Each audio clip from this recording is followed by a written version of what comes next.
Yeah, what's up, everybody? Once again, this is another edition of In the Dungeon program. And my name is Frank Red. And what can I say? What an incredible sports weekend. We're going to talk about it tonight. There's so much good stuff to talk about. We're going to try to talk some Dallas Cowboy fans off the ledge.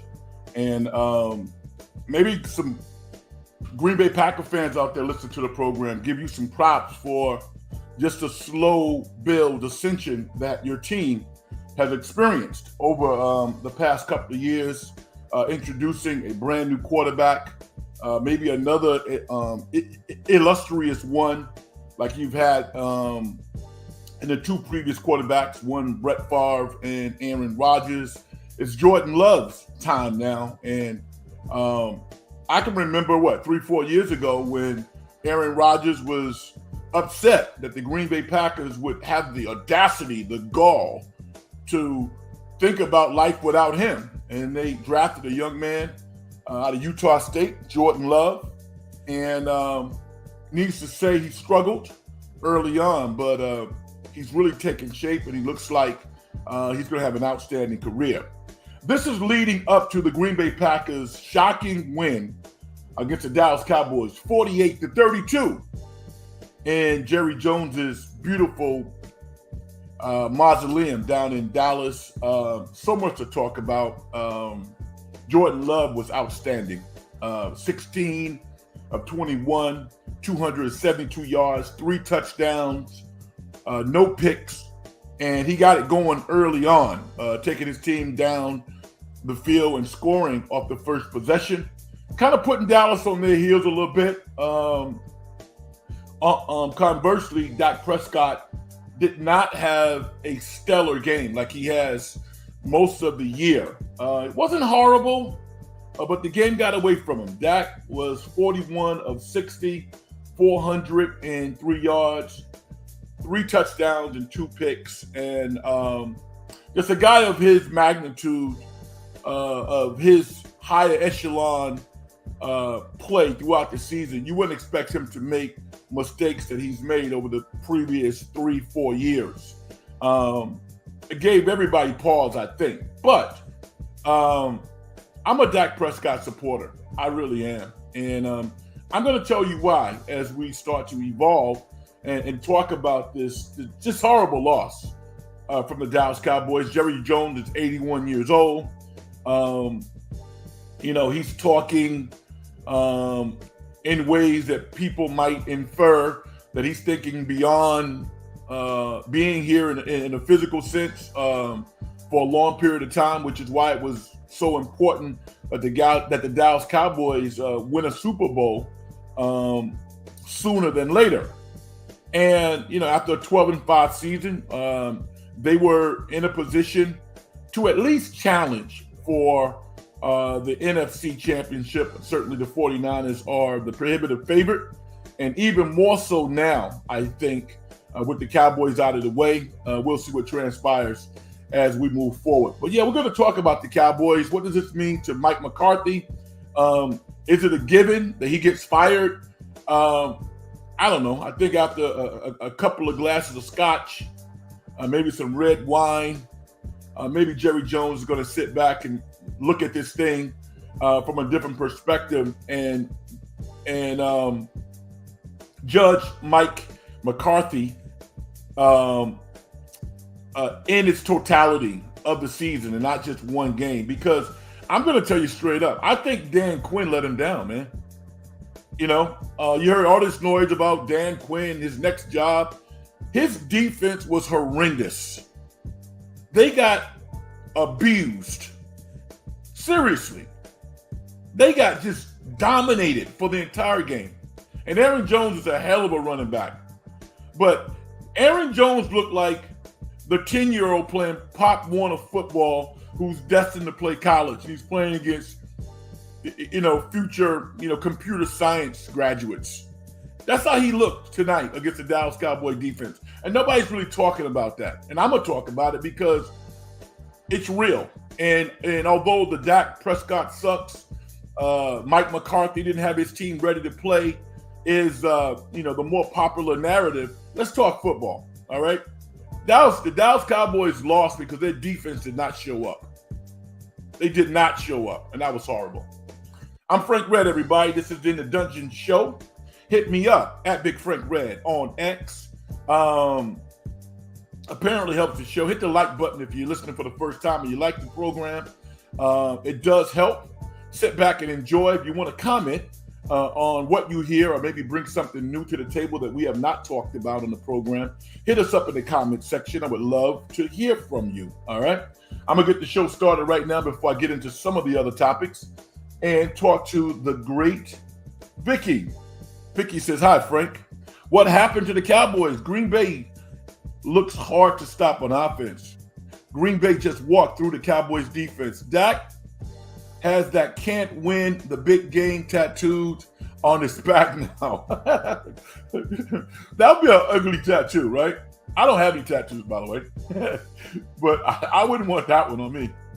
Vicky also says, if you get a chance, look at Mike Brown's press conference. Man, I love Mike.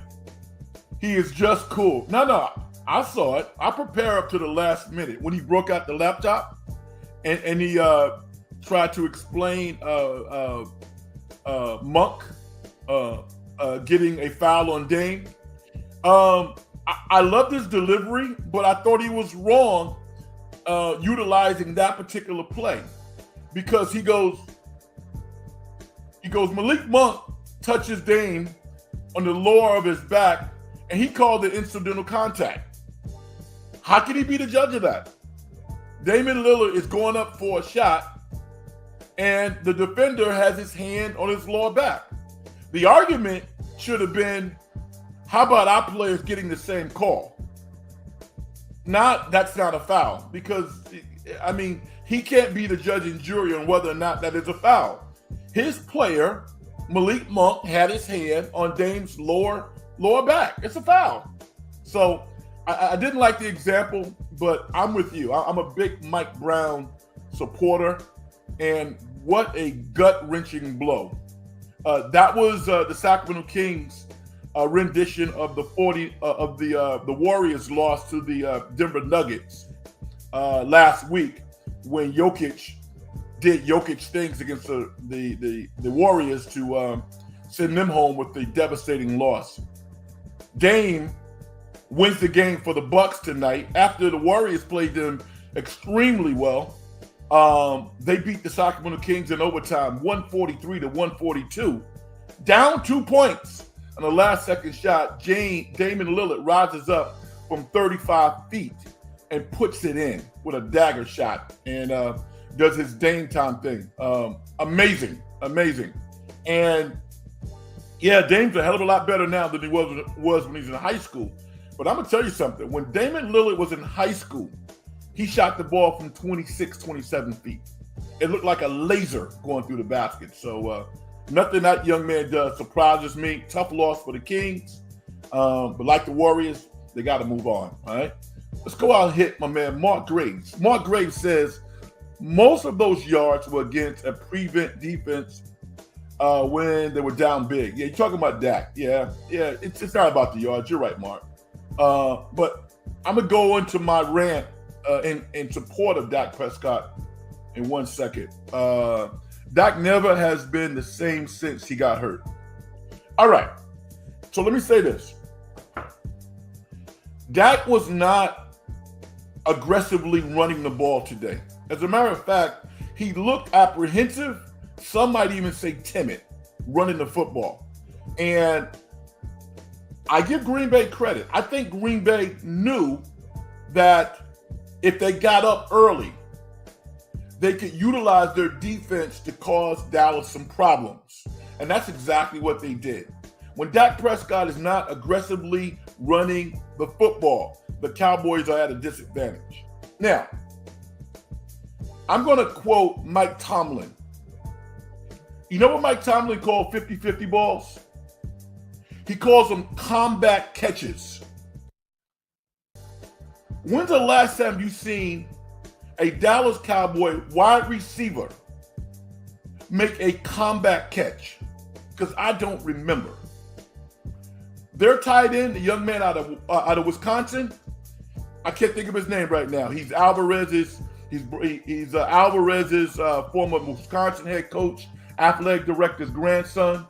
And I'm telling you right now, he's going to be one of the greatest tight ends in the history of the Dallas Cowboys if he doesn't get hurt. Now, I know Mark Graves, you'll probably help me out and send me his name. But that dude has made combat catches for Dak Prescott all season.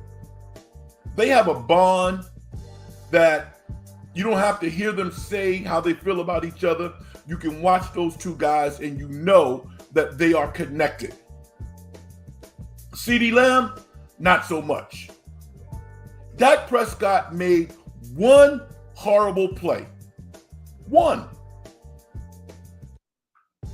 When he got mentally lazy, and threw the ball on the slant, even that play, his teammates didn't help him. They didn't take a sharp angle on that slant. They kind of veered off, but that's on Dak. Dak needs to hold the ball and read the defense. That was kind of a high school INT that a guy of Dak Prescott's stature should not make, but he did. That's one. It happens to great quarterbacks sometimes. The first interception that Green Bay got on Cook, first of all, it was a penalty. I mean, I've seen officials make calls with far less contact than that. They grabbed Cook by the shoulders and threw him down and intercepted the ball. That's not on Dak. It's not on Dak. If you played any sport, football, basketball, where's the physicality? That was not on Dak. Now, the reason why I support Dak Prescott is because Dak Prescott is always taking responsibility for his actions and not throwing his teammates under the bus. After the game, they're talking to Dak Prescott in press conference. He goes, "Yo, I suck." That's what he said. Yo, man, I would love to line up with that guy. I would love to line up with him. And I hope that he gets an opportunity ultimately to win a Super Bowl because I think he's worthy of it. That game was not out of hand. The Dallas Cowboys couldn't stop the Green Bay Packers. Are you kidding me? But I don't hear people talking about that. I have people talking about, oh, Mike McCarthy didn't have his team ready to play. Are you kidding me? There is no coach in my life who's ever had to get me ready to play. It's absurd. The preparation happens in practice. And again, schematically, Dan Quinn didn't appear to prepare the defensive players because talk about being open. Are you kidding me? Everybody's seen the Ten Commandments, right? Where the sea part just opens up. Moses summons, and then the water just goes from side to side, and then all of the wonderful people just walk through. That was the Green Bay Packers passing routes tonight against the Dallas Cowboys. That was pathetic. And like I said, my man Mark Graves got me. Ferguson is his name. That dude doesn't care where the angle of the football is, if it's over his head, if it's four guys around him, five, it don't matter. He goes and gets the ball. Combat catches. Have you watched Michael Irvin play football for the Dallas Cowboys? If it's in his zone or your zone, he's catching the ball, man. I just don't see that. I don't see that from the Dallas Cowboys wide receivers. And I guarantee you, the Green Bay Packers defensive coordinator said this. Oh yeah, we're going to tell you what to do. We're going to tell you where to be. But the most important thing is be physical with the Cowboys wide receivers. That's the game. The game is not, well, who has the best scheme? No, I want you to go out there and knock those guys around. Intimidate them. And then Dak became a little frazzled because he was unsure. He had to throw the ball in traffic.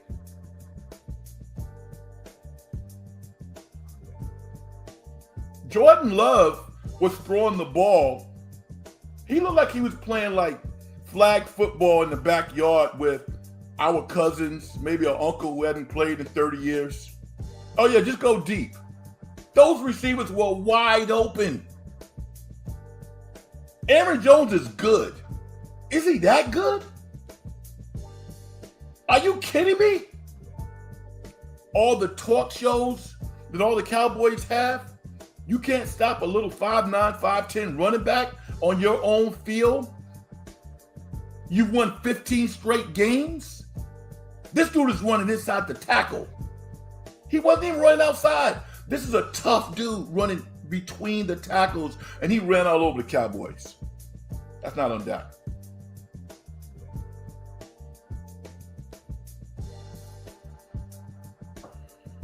Vicky says, Dak never has been, okay, she's got hurt. I said that before, I'm sorry. Vicky says, see, Purdy is not afraid of anything. He is a bulldog. I think that the 49ers will win. I'm still unsure of the score. The 49ers just better score touchdowns. Vicky, the 49ers are going to win. And I'm going to tell you why they're going to win. Because of the leadership that they have among the players. The Armsteads of the world. The Fred Warners of the world. The Bosas of the world. The Chase Youngs of the world. The Hargraves of the world. The Greenwalls of the world.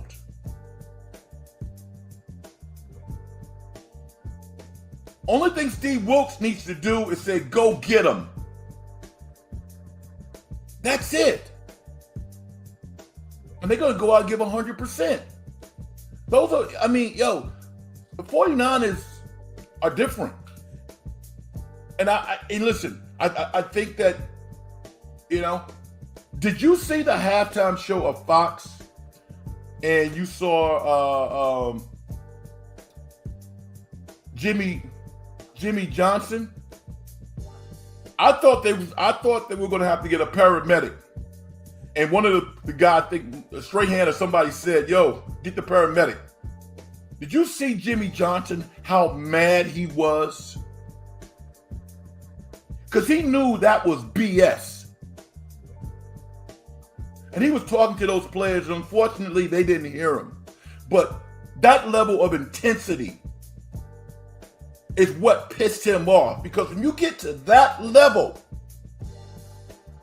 you got to be ready to play. I have a problem with Dan Quinn's schemes because players were running, wide receivers were running wide open. They didn't know who to guard. They didn't know who to cover. But think about that. Think about that. A coach have to get you ready to mentally play? I thought that was horrible.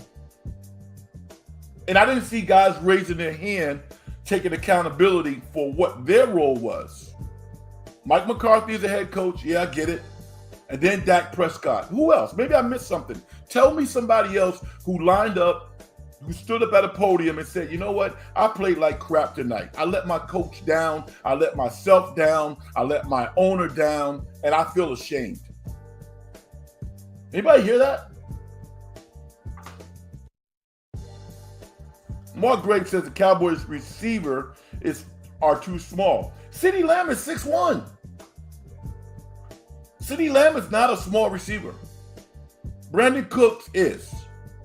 He is small, but not CeeDee Lamb. And we've seen this act before where, you know, CeeDee, it doesn't appear that he's like willing to put himself in harm's way. I mean, hey, man. Everybody's going to have to take a deep breath and kind of reassess what's going on. But, I mean, CeeDee Lamb had the best stats of any wide receiver with the exception of Tyreek Hill, in the NFL, I believe. How much you going to pay him? Would you just give him a blank checkbook? Would you do that? I'm not a Cowboy fan. I'm not a Cowboy hater. I'm a Dak Prescott supporter. And at this stage of the game, you know, I wouldn't mind if the Cowboys had won fair and square and they had an opportunity to challenge for a Super Bowl. I'm a 49er supporter. But I cannot erase my experience as a player. I played football and basketball at Fordham. I played both sports. One of the few athletes to do that. So I know what it feels like to play football. Defensive end. You got to do your job, man. I didn't see that. That's the disappointing thing to me. Dallas got beat up.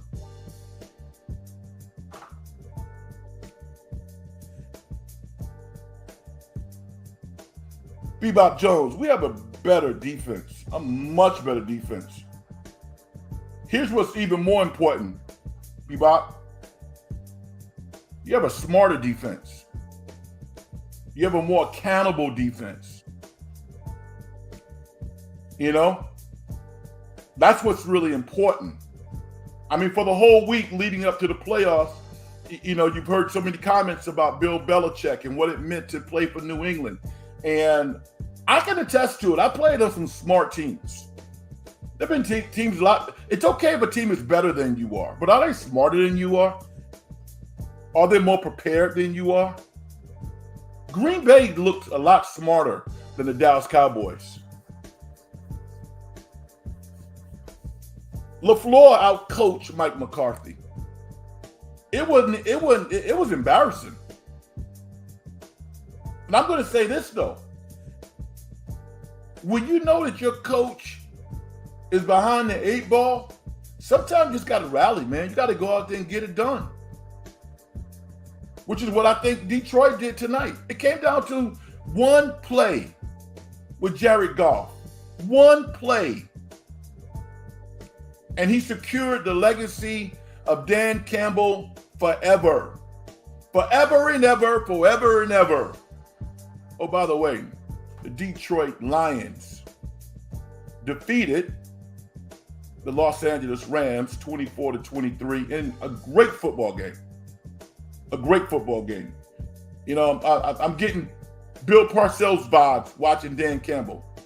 And I don't know what he's going to do in the future, but what he has done in Detroit, are you kidding me right now? They won a playoff game for the first time in 32 years. On the sideline, the great Eminem with Paul Rosenberg, his longtime manager and collaborator, business partner. I mean, you guys saw Eminem's introduction. That dude was, I mean, he's a real football fan. That was real. I mean, he essentially gave a speech that was lose yourself. Didn't you get those vibes? I was like, I don't want to see them not win this game. And they won. It was great. It's awesome. Awesome TV. I loved it. Vicky says, Jerry Rice was that way too. If the ball was around him, he would catch it. No question. No question about it. No question about it. Football was everything to Jerry Rice. Everything. Come from Mississippi, a small little town, coming out to Northern California. All you got to do is play football and be a star. Jerry Rice is still eating off being Jerry Rice. Jerry Rice hasn't played football, what? Is it 15 years now? Maybe longer than that? When did he retire? 20 years ago? And this is kind of funny, but it's not funny. You guys see those Jerry Rice commercials? People might think that like doing commercials and reading copy is easy. It's not easy. Some people have a knack for it. Jerry Rice doesn't. But it doesn't matter because he's Jerry Rice.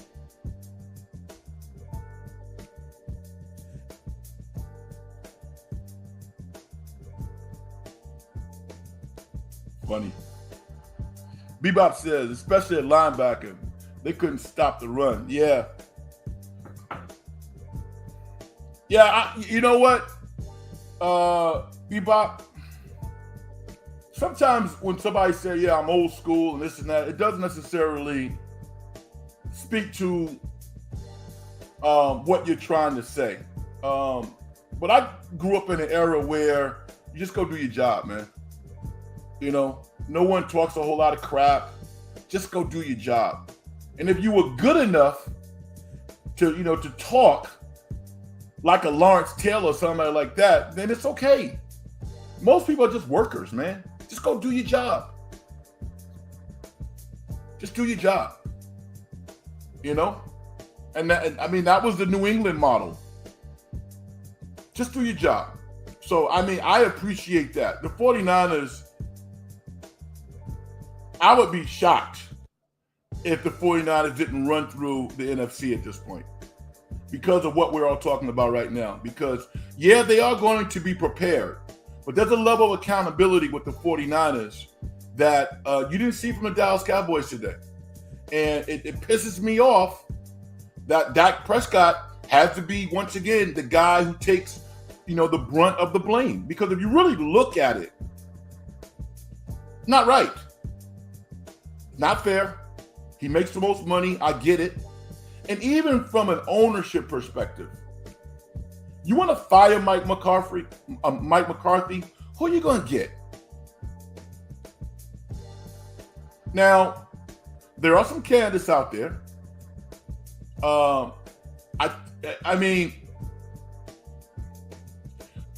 Here's the case for keeping Mike McCarthy.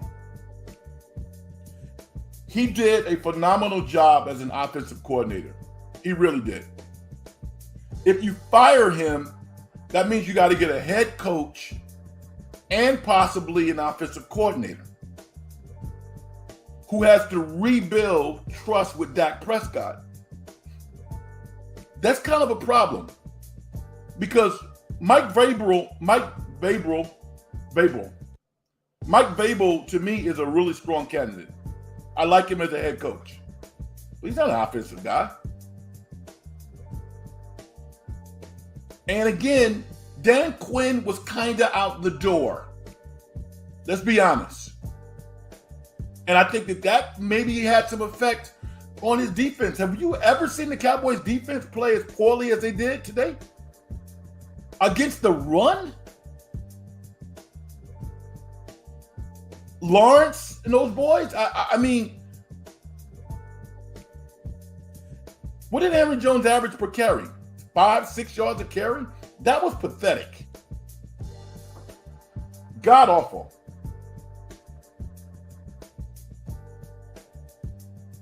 Vicky says Detroit's still celebrating tonight. Oh yeah. It's not going to stop. Jim Harbaugh's Cowboys coach. I can see that happening. He's an offensive guy. He's a disciplined guy.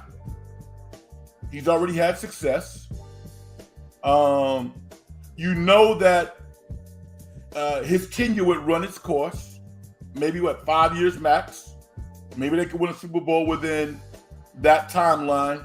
Although if I am the Chargers, and I guess Harbaugh is going to meet with them as early as tomorrow, I'm not letting him leave Los Angeles or wherever they're going to meet without putting his name on a contract. I'm just not.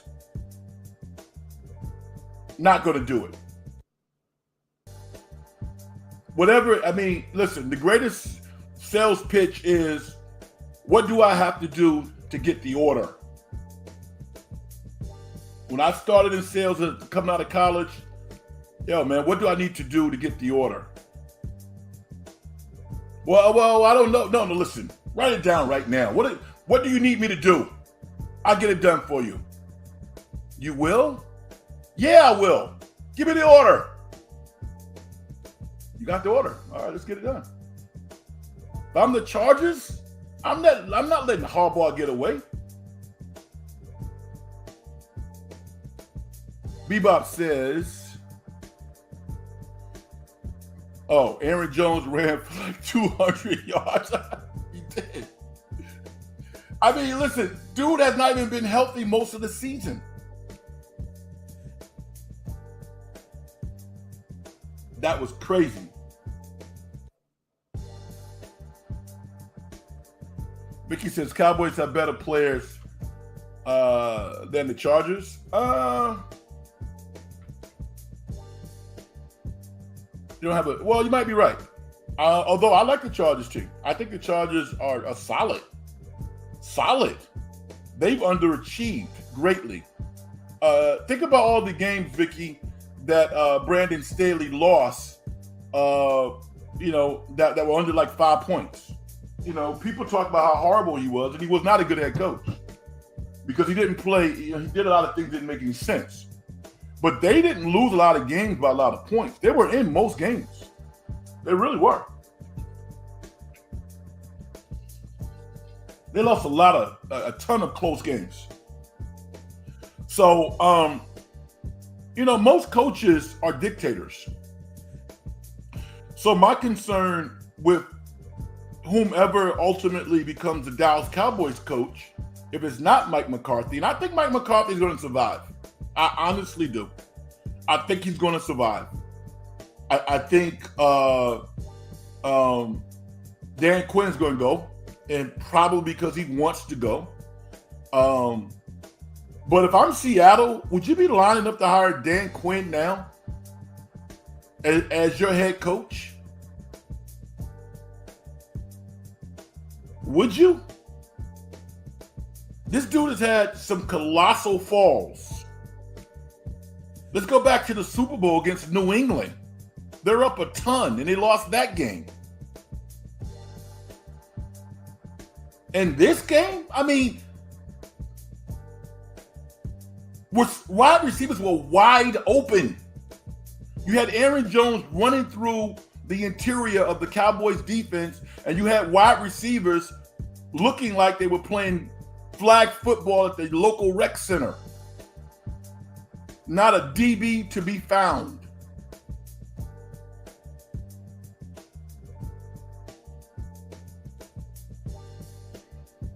Dan Quinn got some explaining to do.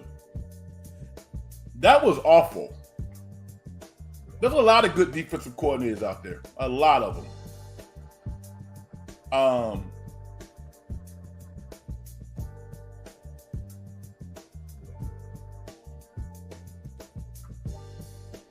You mean the Rams, right, Vicky? I assume. They lost to the Raiders by a lot. You mean the Rams? I know you're on top of stuff. I don't remember. I don't remember what the score was. But over the past 3 years of his tenure, they played a lot of close games. The Chargers, meaning they. So it's going to be interesting how this whole thing plays out. I guess I'm going to ask you all. After the game, maybe your answer would be different, but would you fire Mike McCarthy? And if you would fire him, what would be your plan moving forward? Do you hire a head coach who's also an offensive coordinator?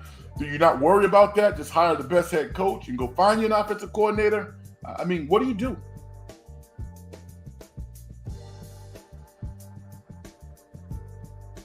This loss was worse than they experienced several years ago against the 49ers when they couldn't get a playoff at the end of the game.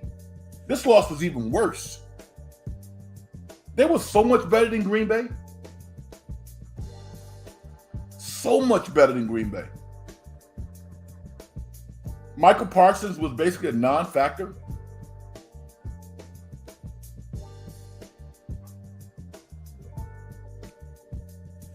Big up Green Bay. Nobody saw this coming. Give them credit.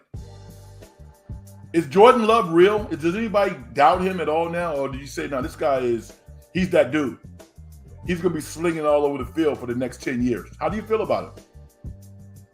over the past 8 or 9 games, he has been exceptional. And he's one of the few quarterbacks that can legitimately have success by throwing off his back foot. He can step into it and let it go, but he can also deliver the football by throwing off his back foot. Not many guys can do that. Aaron Rodgers could do that. Brett Favre could do that. And maybe he learned from those guys.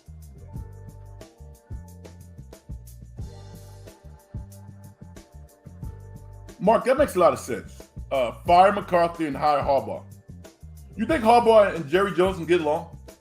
You think they can work together?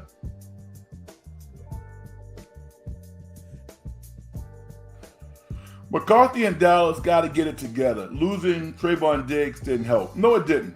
It didn't. But they rallied. And I think that, they showed early on that losing Trayvon Diggs was not going to be a reason why they couldn't compete. Today was just missed assignments, man.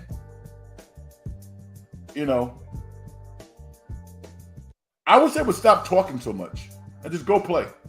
That's just my mentality. I don't hear the 49ers doing that. The 49ers are, it's almost like the 49ers take interviewing classes. Nobody kind of jumps out too far. They give you the answers. They're, maybe a wise crack now and then. But they're very gracious. They're very professional. I like that. Why does everything got to be so cool?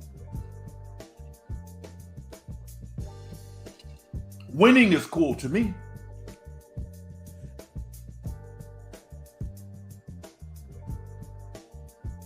Mark Graves says Harbaugh turned around Stanford, the 49ers, and Michigan. And don't forget the University of San Diego. Division II. Took them to the playoffs. Multiple years, by the way. Yeah, you know what? Harbaugh makes a lot of sense. And I think, again, if you can find a way around how the relationship is going to work and you don't allow the Chargers to beat you to the punch, he might be your guy because he's going to make a wheelbarrow full of money. What is the next coach of the Cowboys going to make? $10 to $15 million a year? That's the going rate now. So Harbaugh's going to make a lot of money. And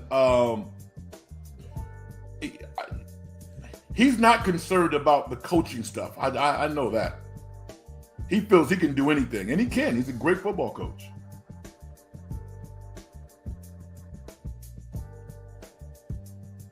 Mark Graves says, Harbaugh and Jones probably can't get along a long time. Yeah.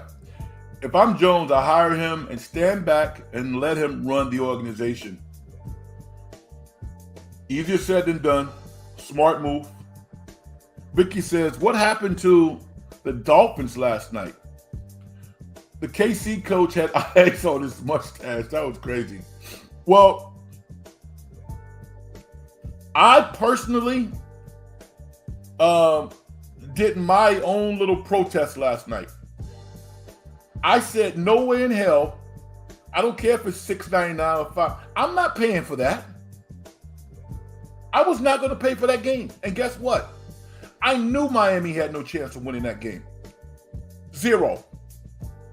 I didn't have to watch the game to know KC was going to win. But I wasn't going to pay for it. How many people paid for it? You guys paid for that game? I wasn't paying for that. I mean, I'm not the old man, get off my lawn guy. I understand probably where this is going. AFC Championship game, Super Bowl, I get it. I'm not paying for an opening round game for the KC Chiefs versus the Miami Dolphins when I already know who's going to win. Miami wasn't going to win. No way in hell. Who paid for that game? You guys did? Vicky, you paid for that? Vicky says Jim Harbaugh would want $20 million. Wow, that's a big number. I don't think he's getting that much. I don't think that's the going rate. But 15, I think 15 is well within his sights. And Jerry Jones could pay 20. He probably got 20 million in his back pocket. Mark Graves says, I don't think it was fair to have both teams and the fans have to play in that weather. They postponed the Buffalo game, but played this one. Yeah, and postponing the Buffalo game to me was a mistake. Now, with that said, I'm not the governor. I don't have all the information with regards to safety and I mean, if it was to the point where people were endangering themselves getting to the game, Mark, I get it. But it seems like people got there. Just having those conditions on the football field. I mean, what about the Ice Bowl and all these other games that we watch tape on in the history of the NFL? I didn't necessarily have a problem with playing the game. I had a potential problem with people endangering themselves getting there. As many people as were in agreement with the governor of New York canceling the game not cancel the game, postponing the game. I'm sure there's a lot of people that said, "Yo, let's play it." But I get it. I mean, I love inclement weather. I do. I mean, I think it gives Pittsburgh a better chance. And it's not like Buffalo is not uncomfortable playing in bad weather. So it's going to be interesting to see how that whole thing unfolds. The Bills give out the blueprint to beat the Dolphins. Yeah. I mean, here's the thing, Vicky, and everybody else listening. The Dolphins don't get the tough yards. Royster, I mean, once they break the line of scrimmage, they can go for 20, 30, 40 yards to the end zone. But Royster had 20 touchdowns, but they were not like a pounded, we're going to grind you out, get 3, 4, 5 yards of carry type of team. It just wasn't. And Tua is a precision quarterback. When he gets off balance a little bit, he's not quite as good. And we all knew that in the weather, and that inclement weather, he was not going to have the best conditions that that really enhanced his skill set. So, wasn't surprised. I knew that Pacheco would have a good game. Mark says, I guess I'm just a wimpy guy from Arizona. Yeah, you wake up with 85 degrees every morning, man. No, I get it. I mean, safety first, but hey, man, if you can get there, play the game. Vicky says, in getting home, yeah, that was a concern too. I hope Buffalo wins. I'm gonna go with Pittsburgh, so we're gonna see. I can't wait. This has been a phenomenal weekend for sports. Golden State Warriors. Let's give them some love. They've been playing pretty decent basketball. Nobody saw. I'm not gonna say nobody. The Warriors played Milwaukee really tough last night, and that was inspiring. Brandon Podzinski played his tail off in front of his home fans. That was good to see. Kuminga played a really, really good game. Wiggins was okay. And I'm glad Stephen didn't play because I expect him to come out and play well against Memphis tomorrow. And Draymond, I guess, is going to play tomorrow too. That's a team that you got to beat. If you're the Warriors, and I think Kerr was probably, doing a little math and saying, you know what, we're probably not going to get this against Milwaukee. Let's build some momentum with our young guys. Let's get the win in Memphis. And then let's get one in Utah. Bane is down now. Marcus Smart is hurt. Ja Morant's out for the year. If you're the Warriors, you got to whack them tomorrow. You got to beat them. You cannot lose to Memphis tomorrow. Can't. And the Warriors have a little momentum. And I'm going to say this. I was thinking about Brandon Podzinski. I was like, well, why am I not head over heels on this guy? I'm always speaking the truth. He's played well. But I can't say that I was actually rooting for him. And I think it's because what people perceive as bravado, I sometimes perceive as being cocky. And I think what has happened is he's calmed it down a little bit. He's calmed it down a little bit and makes me want to root for the guy. I mean, I'm one of these, like, kind of keep your head down, go play guys. And I got to give him a lot of credit, man. I mean, this dude he's not afraid. I love that. And I'm going to try to, get on board. And my whole thing is this. Out the gate, he got opportunities that other players generally don't get, particularly in a Steve Kerr system. Kerr is hard as hell on rookies. And for some reason, Brandon was able to break that seal. Good for him. Good for him. But that was my thing. I was like, well, wait a minute. It seems like some other guys are being treated a little differently.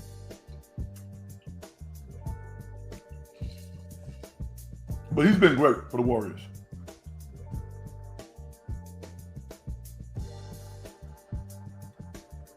Looks like Mark Graves and Vicky got a little side action.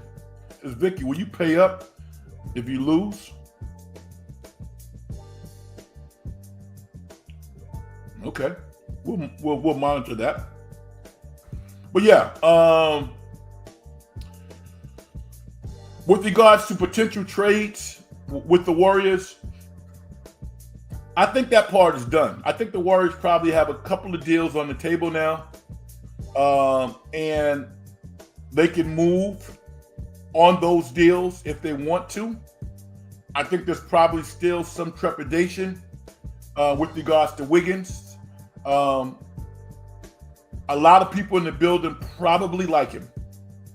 But they're as frustrated as any Warrior fan would be watching him play at times. Not that he doesn't play well, but he doesn't always play inspired basketball. And I don't think anybody can stomach that. Nobody. And as a result, he's been on the block. Whether or not he's definitely going to get traded, I don't know. And I would say this. Nobody in the Warriors organization or Warrior fans are in a rush to get rid of Jonathan Kuminga. Nobody. He looks like he's one of the best, the most talented young players in all of the NBA. I mean, and every time Kuminga hits the floor, there's a potential of him showing you something in his bag that we haven't seen before. He's like Giannis in this respect. He's grown. Jonathan Kuminga looks like he's 6'8", 6'9", with long arms, with a decent handle when he's careful. He can go off the wrong foot. His offensive game has improved exponentially. I mean, man, the Warriors got a chip.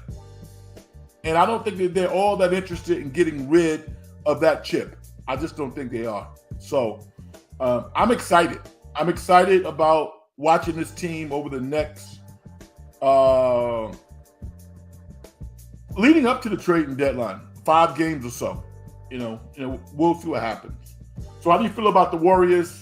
If you're a Kings fan, that gut punch tonight couldn't have felt good against the Milwaukee Bucks. But you got to move on. Pretty impressed with the Rams. Stafford is still really, really good.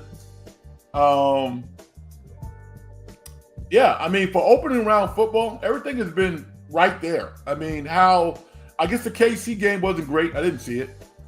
But I'm looking forward to watching the Buffalo Steelers game and Philly and Tampa Bay. Yo, man, Philly got to get this stuff together or not.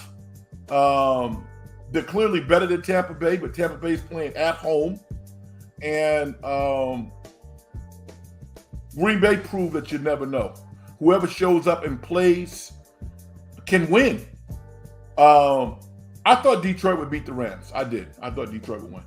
So I wasn't surprised by that.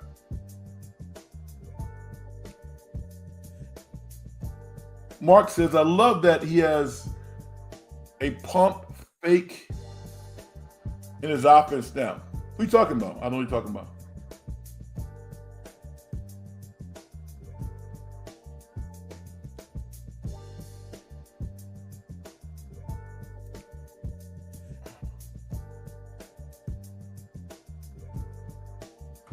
I was talking to Frank. About what, Vicky? I missed that. What do you mean? I guess Frank missed my text. Which one are you talking about?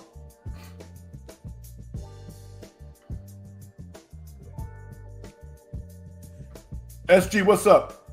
Help me out, Vicky. I did miss something, I guess.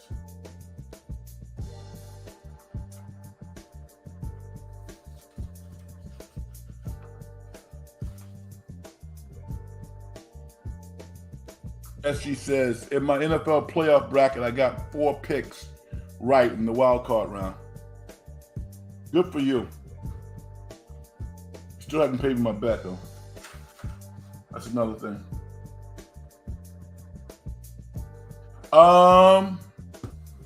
You want to talk about football, you can comment, and I'll just kind of respond. But I want to get some other stuff in. I've never been a fan of, well, I'm going to say never. There have been men tennis players that I like. But I've never been a fan of men's tennis. But I like women's tennis. Steffi Graf, my favorite player. But have you seen Coco Gauff? Coco Gauff, right? Graf? I'm getting Serena Williams vibes. She's a full-grown woman now. The weight training that she's done, her lower extremities, I think Coco's maybe 20 now. She looks like she's getting ready to run women's tennis for the next 5 to 10 years. And I know that Naomi Osaka is coming back, but Coco Gauff looks like a complete stud. She's done the work, man.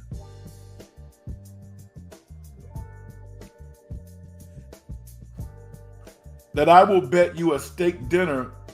Oh, you take Pittsburgh. I take the. Oh, okay. Let's do it. That's done. We can do that. No problemo. That's actually a good bet too. I don't eat steak very often, but I love steak. SG says I have 2 games remaining. The Bucks and the Eagles, Steelers. All right. Well, it's only 2 games remaining. What do you mean you got 2? Top 5 WNBA players.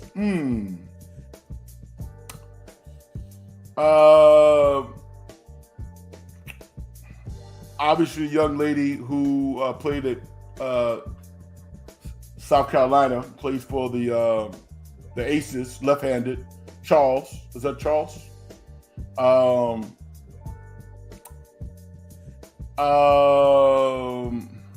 The guard who plays for Liberty from the Bay, I like her.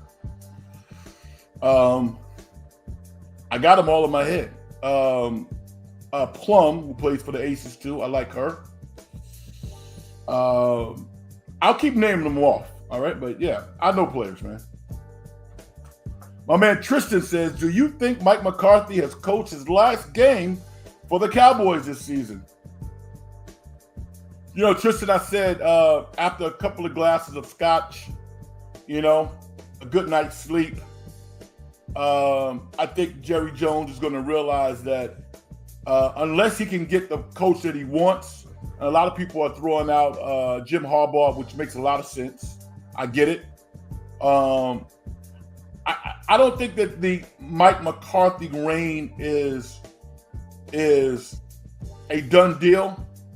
Wouldn't surprise me at all if he got fired, if they could get Harbaugh or somebody who they want. Harbaugh makes a lot of sense because he's not only a head coach, but he's also an offensive coordinator. Belichick seems like an odd fit to me. People are talking about Belichick. That seems really odd to me. Vicky says, okay, I will pay the bet. Of course, your name is not SG. I'll pay the bet. And I actually owe Brian Iglesias. I'm waiting for him to give me his address so I can send him a gift card to Susie's cake house. Get some carrot cake. So I'm waiting on that. Susie does, I will send it out there right away. SG, we are planning to pop a bottle of champagne when the 49ers Super Bowl. We're? Okay. Good for you. They got a good chance. That's for damn sure. They got a good chance. But you got to show up and you got to play. You know?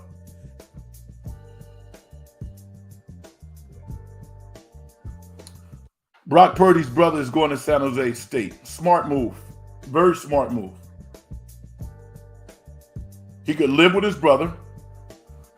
No. He'll stay on campus. But he can be close to his brother. The parents live in Arizona, so they don't have to get on a plane and travel to the Midwest every other week. You know what? They might even just live in the Bay most of the time. Who knows? Who knows? Good for him. I hope things work out.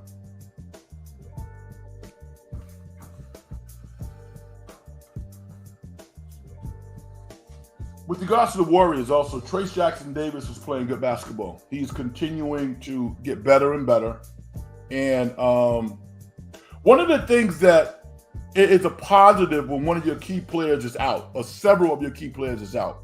And I think we saw this when the Warriors played the Chicago Bulls. At the beginning of the year, everybody was talking about how horrible the Chicago Bulls are. You got a chance, and I got a chance to watch them up close and personal. Do they look that bad? They don't look that bad. They really don't.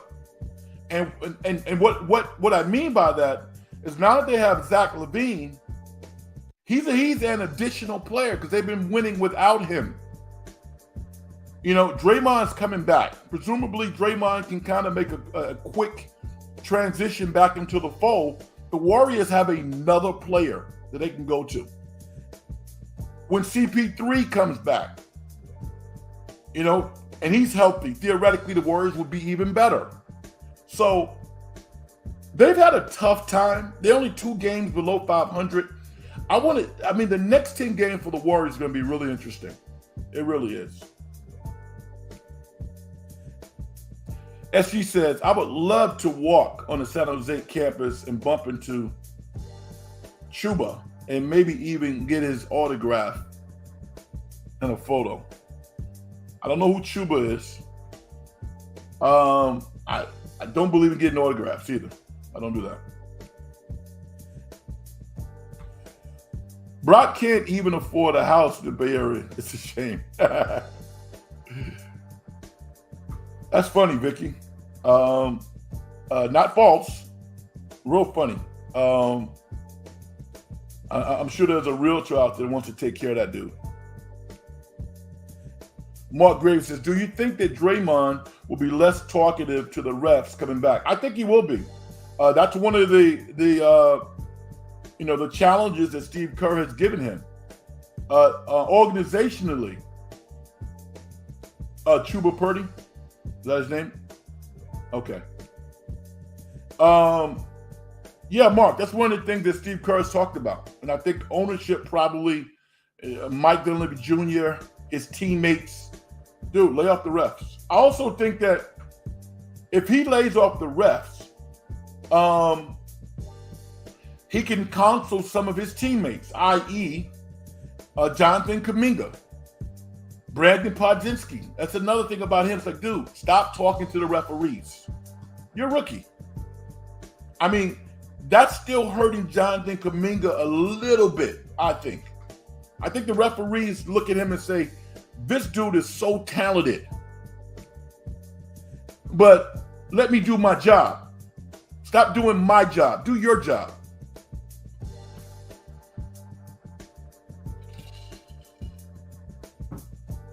Draymond got 4 rings. So I think that commands some respect. But I think him laying off the referees would be a good thing. I do. Now,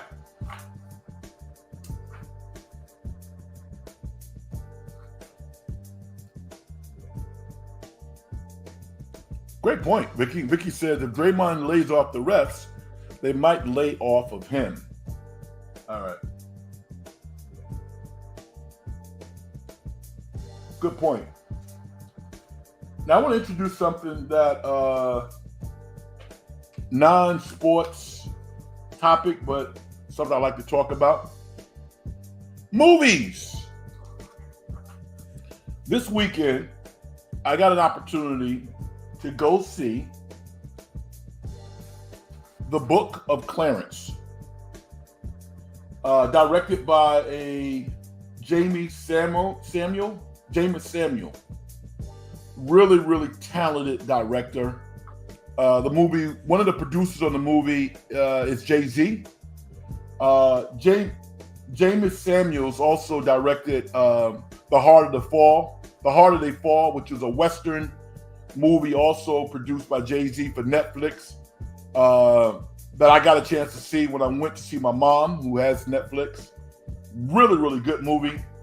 And The Book of Clarence, starring Lakeith Stanfield, was surprisingly excellent. And I'm going to tell you why in a second. Young guys need to earn their stripes before complaining to refs. I totally agree with you. Totally agree. You know, I mean, stop it, man. Stop talking to referees. You should do a call-in show, okay? Set that up, dude. I love movies. All right. Now, I wrote a little blurb kind of review on X. If you follow me on X, you might have seen it. I don't know. But The Book of Clarence, when I saw all of the previews for this movie and the trailers, it looked silly to me. It's like, I don't want to see this movie. And I kind of got drugged to the movie theater. I wanted to see The Beekeeper with Jason Statham, but I'll see that another time. But The Book of Clarence, I'll follow you on X. Thank you. Anybody else want to follow me? At Big Frank Red. There you go. Thank you, SG. This movie was well done. And it had a religious tone to it, but it was really a story about hope and about belief and about transformation. It was a story of the Bible about Jesus. And James, let me get his name correct. He spells his name Jeymes. James Samuels. James Samuels. All right. If you are a person who reads the Bible and you follow the Bible to the letter, then you might have a problem with the movie.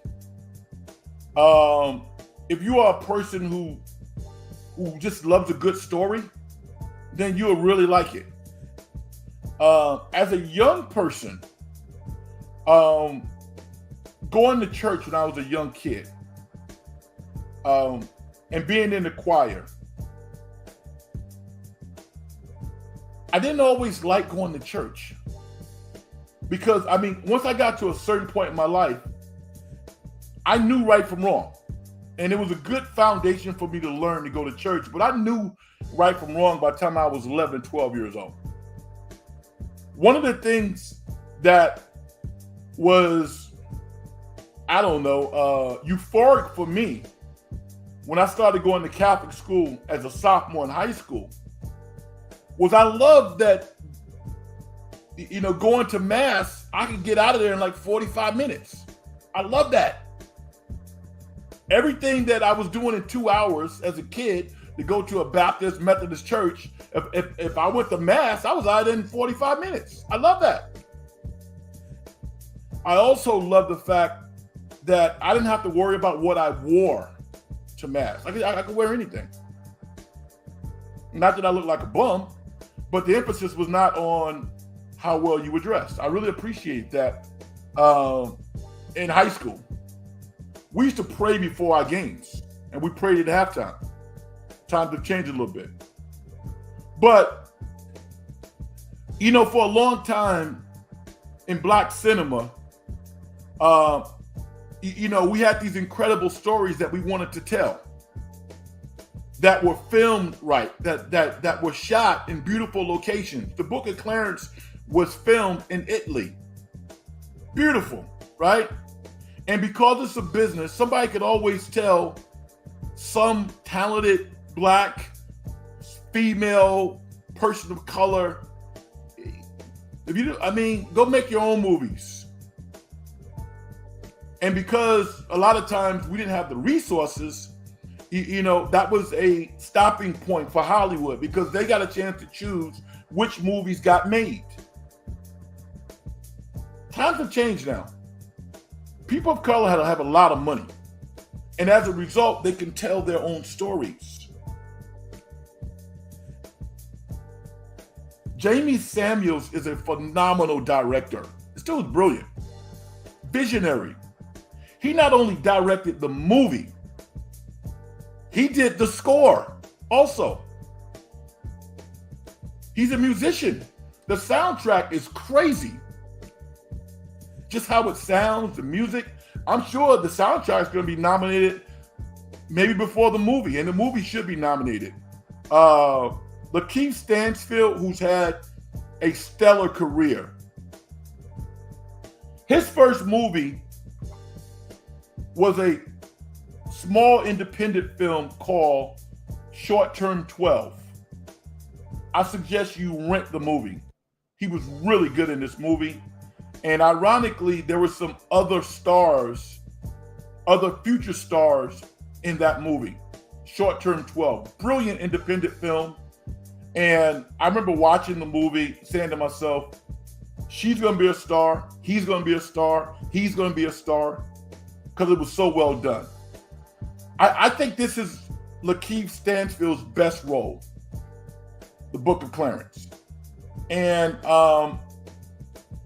again, I'm not going to spoil anything, but the movie is really about enlightenment, being authentic, sacrifice. Benedict Cumberbatch, yes, of Marvel fame. It is Marvel, right? Yeah, he's in it too. He plays Jesus. It's such a great actor. He is. Benedict is such a great actor. And James McElroy, I think his name is James McElroy, who was in The King of Scotland.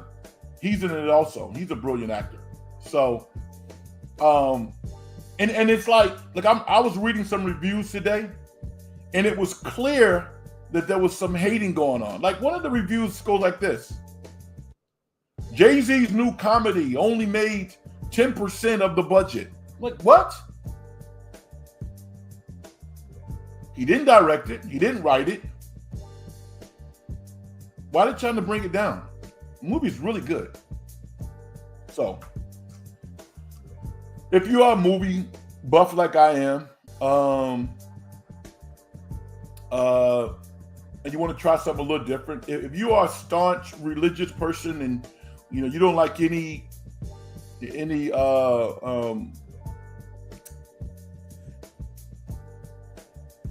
deviation from what is written directly in the Bible, then I get it. Maybe you wouldn't like it. But if you are open to new ideas and new interpretations of a story that has been told for thousands, if not millions of years, I think that you'll like it. Tiana Taylor, a real talented choreographer, singer, actress. She's in the movie also. And she did a phenomenal job. And there are some zingers in there also. There's some funny movies and some funny lines in there. One of my favorite actors on the scene right now. I don't know if you guys watch Lupin on Netflix. I love that show. Love Lupin. The main actor who plays in Lupin on Netflix, he's also in the Book of Clarence. And James Samuels is from London, so he's not from America. I think he's from, he's from London. And future star. This guy's terrific. So check that out. Oh, it's Marvel. I don't know the difference, SG. Thank you. Yeah, it's Marvel. All right. Yeah, I'm going to say Cumberbatch made most of his money from Doctor Strange. That's the one that really got him paid. And he is a great actor.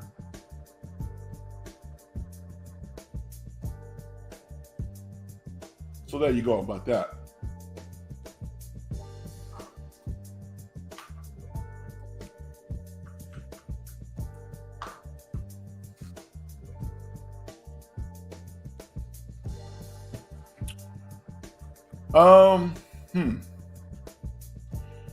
I was thinking about where we are right now.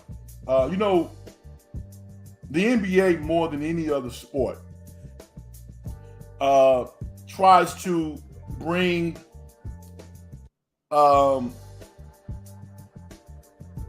sports and the contributions that Dr. Martin Luther King Jr. Espoused when he was living together, and try to find those connections. And oftentimes you hear players kind of reflecting on what Dr. King means to them and what having his birthday as a national holiday means. Just talking about how thankful they are for the contributions that he made, along with countless others, and how that has affected them and provided them the opportunity to do what they're doing now as professional athletes. And it kind of got me thinking. I want to talk about that a little bit. I want to make sure that I get everybody in. Vicky says, I will go and check it out. Yeah. I think you'll be surprised. I think you'll probably like it.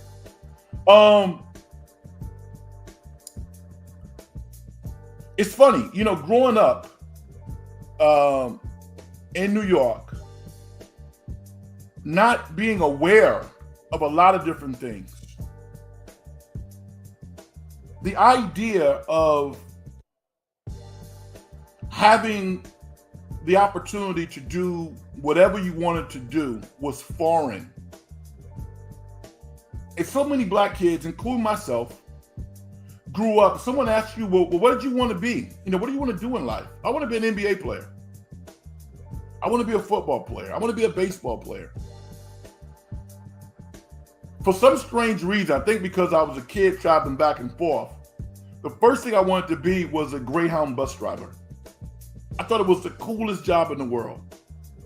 And then after I fell in love with sports, I, like a lot of people, a lot of young men, I'm not even thinking about young ladies who never had an opportunity to play professional sports. I'm so happy for them now. But those careers, those visions of what the possibilities could be were limited. And I think because of Dr. King and other people and other contributors to society and humanity, it's truly wide open now. And the only thing that is holding young people back is a lack of exposure. There's really nothing that you shouldn't aspire to do. And technology sometimes can even the playing field. I mean, I was thinking to myself, I was like, well, okay, hosting a radio show, hosting a YouTube channel, or whatever the case, it's kind of a big deal. Without technology, we were limited to only a few opportunities. And if someone didn't want to give you an opportunity, you were closed out. That's no longer the case. It's not about the money. It's about having a vehicle and an opportunity to express oneself, hopefully in an intelligent way. I mean, I'm really grateful for where we are now. And although things might be hard, I don't think that anybody should feel that they can't do what they want to do, because they can. There's far more opportunities now than there were 20 years ago. So how I make sense of this is, a lot of times when people talk about, well, what would Dr. King think if he was living today? I think he would be able to look at both sides of the equation and say, you know what, there's a lot of things that we need to work on, but there are things that I'm proud of. There are things that I see that has enhanced our society, So that's my take on it. It's not an either or proposition. I think sometimes people try to make it that. There's been a lot of progress, and we're still progressing, and yet there are things that need to be worked on. I mean, some of the things that's going on around the world right now, crazy. All the lives being lost, and when is it going to end? Vicky says, I think it's neat every year the NBA has games on MLK Day. Yeah, absolutely. You could have driven Madden.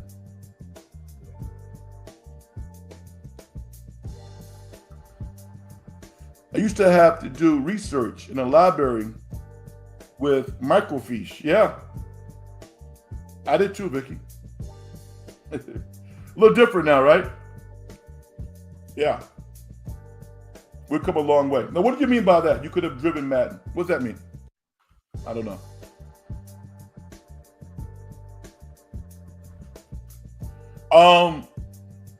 One of the big ideas that I also wanted to talk about that has kind of a connection to Dr. King and entertainment is, and I talked about like people of color having money to the extent that they can get things done now. They can make their own movies. They can develop their own shows. Remember when like Byron Allen, he used to start off as a comedian, and not the best comedian, but he was working in Hollywood. This dude's a billionaire now.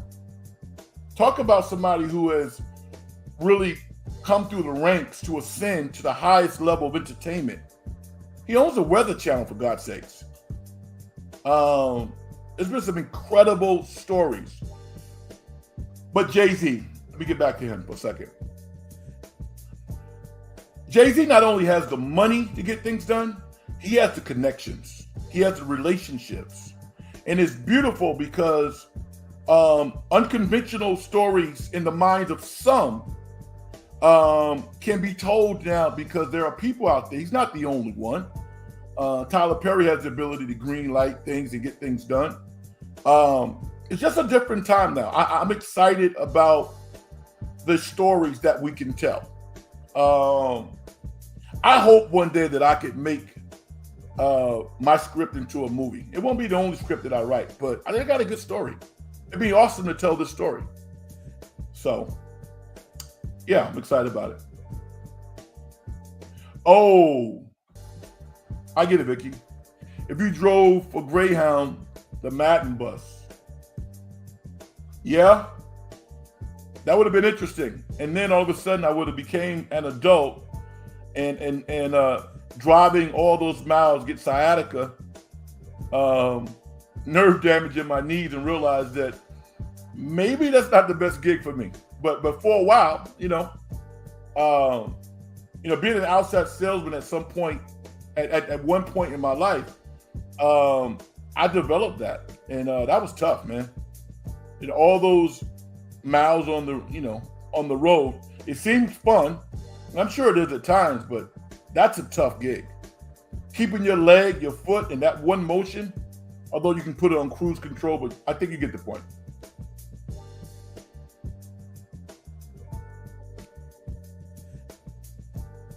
All right. So tomorrow we got two more games. We have the Pittsburgh Steelers taking on the Buffalo Bills. I think it's going to be a competitive game. I don't really care that much who wins. I just want to see a good game. I think that Buffalo probably needs to win more than Pittsburgh does. Pittsburgh has been miraculous when you consider where they were at the tail end of the season, losing 3 games in a row against opponents they should have beat. Not really having a quarterback, going to their third string quarterback, Rudolph, and having him rally. And going into next year, still having that position being somewhat in flux. To think that they could move on to the next round of the playoff by winning a road game would be pretty impressive. Sean McDermott, the head coach of the Buffalo Bills, I think he needs to win. He does. And yeah, so we'll see how they come out against the Steelers. I'm a Mike Tomlin guy, so I'm gonna roll with him. Again, 17 years in a row without having a losing record. That's unbelievable. So, and then in the nightcap, you have your Philadelphia Eagles going down to Tampa Bay to take on the Buccaneers. Philly should win this game, even though A.J. Brown's not playing. I think Philly's still a better team, but they got to show up because, again, Tampa Bay is playing with house money. Mayfield is slinging that thing right now. Mike Evans is playing well. Their defense has been stout the entire season, and there's no reason why they can't upset Philly. So we'll see what transpires. All right, but those are the 2 games. The Warriors take on the Memphis Grizzlies in the afternoon. I'll definitely be checking that out. Good time of year for sports, and I'm having a great time. I really am. SG says, Frank, I'll be your co-producer if you decide to make a movie. Does that mean you have a lot of money? Because that's what producers do. Producers bring people in, but they bring that bag too. You got that bag, dude? Who has a bag? I'll be cool to see your name. Okay. By my name in the credits? Is that what you meant? Yeah, I'll put your name in the credits. Yeah. Now, you know what, SG? In all seriousness, telling stories is incredible. Young kids don't grow up thinking like that. Oh, I want to tell stories for a living. Why not? Incredible. The vision that some kids have at such a young age compared to others, we got to change that. We have to change that because the possibilities are endless. But the foundation starts with education, though. It really does. And trying to make sense of that as a young person is sometimes pretty difficult to do, I'm sure. All right. Hopefully you guys have been lighting up the like button for the show. I want to thank Vicky, because Vicky said, I always push the like button. The last time we did one. Really, really appreciate that. And hopefully everybody will follow your lead and hit the like button, because it definitely gets the show out there. A lot of people check on my profile. If not, even if they don't join the channel for whatever reason, they tend to check on my profile a lot. I'm not quite sure what that means. But show's getting more popular. If you like the show, hit the like button, follow the show, and follow me on X as well. All right. We are coming up the last 5 minutes of the show. And I want to thank you all for stepping in the dungeon. I really appreciate it checking us out. I just want to reiterate that I don't want you to fall into that narrative that, Dak Prescott's terrible. He can't win the big one. I mean, ultimately, his record is his record, and he got to stand on it. But there are other variables out there. It's almost like, yo, he has to play a perfect game. And you know what? That's not too much to ask either. That's not, I mean, that one interception that Dak threw to number 26 was horrific. That was terrible. But that was the only mistake, glowing mistake that I saw him make tonight. I saw the defense make a hell of a lot more mistakes. And I think that they could have picked him up and overcome that pick six. But it didn't happen. It'd be interesting to see how Jerry Jones kind of responds. Being hasty, being the big maverick. I got to fire somebody now because to shake things up. I mean, be careful. Be careful. Mike McCarthy was willing to play a role that not every coach, even if they tried, would feel comfortable playing as the Dallas Cowboys head football coach. If you get an opportunity to sign a Jim Harbaugh, you got to do it. You have to do it. I think Harbaugh, to me, is a stronger candidate than Belichick. I think he is. Because, let me tell you why. Because the players who relate to Belichick, he drafts those players. So there's a certain mindset that he's looking for. Harbaugh's a different type of guy. Harbaugh comes in and he just kind of reads the room and tries to galvanize the group. You know? And he's been successful everywhere. Think about it.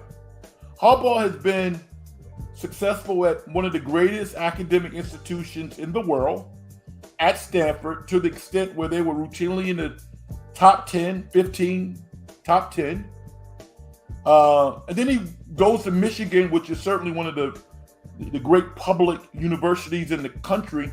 But the recruiting was a little differently. I mean, he got smart kids in Michigan, but it was different. He got some kids that came from some real adverse situations as well. And they did just fine in Michigan. So I guess the point that I'm making is Harbaugh is a galvanizer. He has a way of building relationships with his coaches, with his players, not so much owners over time. But I think he's a brilliant coach. Vicky says, thanks for a great show, Frank. You are great at telling stories. Am I? Have a wonderful week. The Bills will win. Thank you. Coming from you, that's high praise. My man SG says, I smashed that like button. Thank you. Vicky says, hit the button. SG says, if you got a big friend. Vicky says, Frank, if I had a daughter, I would want someone like Dak to marry her. Yeah, man. Seems like a great guy, doesn't he? Seems like a phenomenal human being. And I think that's why I ride with him. You know, I don't, he doesn't appear to have that jerk gene in him. And I like to see people like that have success. You know, he's a winner, period. But being a Super Bowl champion, that would be incredible. Especially when you consider the tragedies and the adversity that he's had to deal with in his life. I mean, to even like see how he continues to, you know, be a bright light and take responsibility is pretty impressive. It really is. So this year's done. You know, we'll see what plays out. But tough loss for the Cowboys. Great win for Green Bay. Phenomenal. Vicky says maybe Dak needs a different team. You know what? It's not quite out of the realm of possibility. I think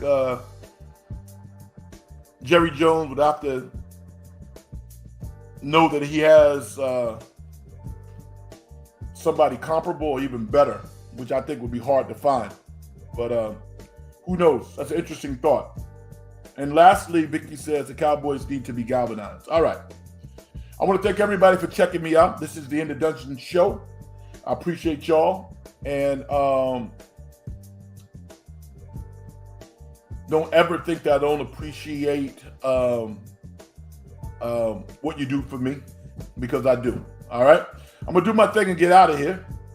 Success in getting paid is a manifestation of the whole process. If you as an individual don't do things to help other people make their lives better, as far as I'm concerned, you haven't done nothing, especially on the cusp of Dr. Martin Luther King Jr.'s birthday. Go out tomorrow and make somebody's life better. It could be the smallest gesture, the smallest thing, but you never know what your impact is going to be. Hit the like button and also follow me on X. And with that said, good night, everybody. Peace.